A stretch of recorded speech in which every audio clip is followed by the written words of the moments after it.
So, Luigi, we've got our Sinclair Spectrum, okay? Yep. What I want to do a little bit of is, as the episodes go by, I just want you to become more familiar of actually how it works and what's inside it. So do you remember a few weeks ago, before we made our new computer for this channel, that we took the old computer apart? Yeah. Yeah, and we had a look in there.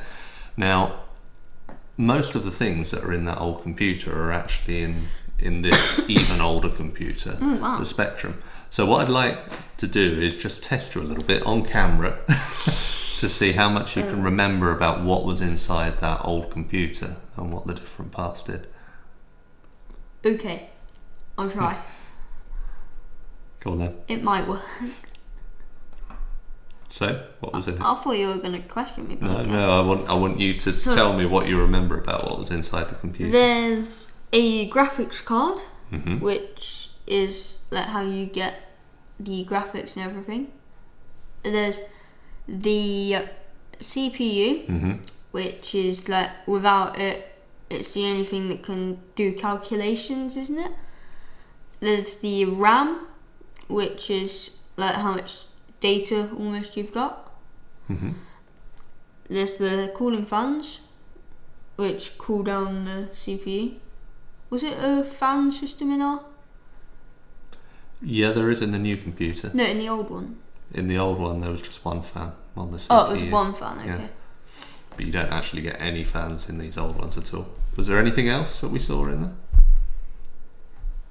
Oh god, I can think of something, but I can't remember what it is. Or what it does. So there are two things. There's the solid state drive or the hard disk, which Yeah. stores all of the That's what I was long-term thinking, memory. And there's also the wireless adapter that allows the computer to adapt, connect to the internet, right? Yeah. So basically, the main structure hasn't changed very much over the years.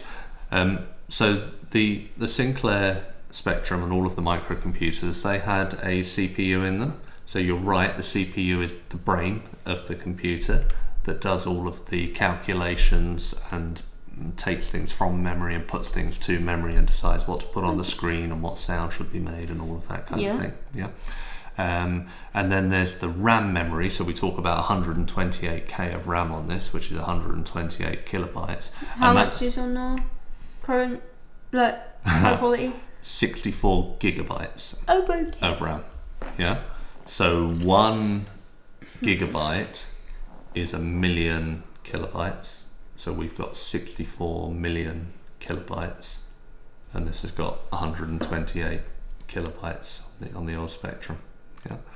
But the RAM is the memory that it's working with all the time. So the computer's constantly putting some information into storage, and then it's retrieving it, and then it's sending it somewhere else. But the more RAM you have, the more complicated the programs are that it can run, the more graphics information the computer can hold, the more sound information it can hold, and so on. Okay. Yeah.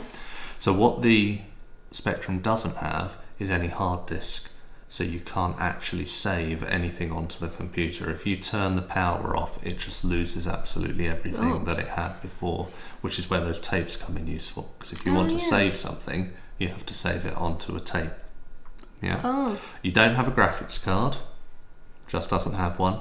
You don't have a sound card, you just have that beeper in it that I talked about earlier. There's no mouse with it. You get a keyboard, and if you want to, you can plug a joystick in it. Do you want to grab one of those joysticks over there actually, and we'll just show the guys what we've got. Amstrad made some really bad joysticks to go with this computer, and they tried to block other manufacturers out of the market by making sure that the plug with the better joysticks didn't fit.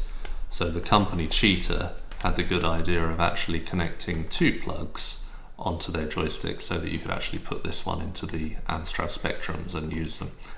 So we've got these good Cheetah joysticks. We've got two of them, haven't we, to use. Very good. So that's just a bit of an introduction into how the computers work.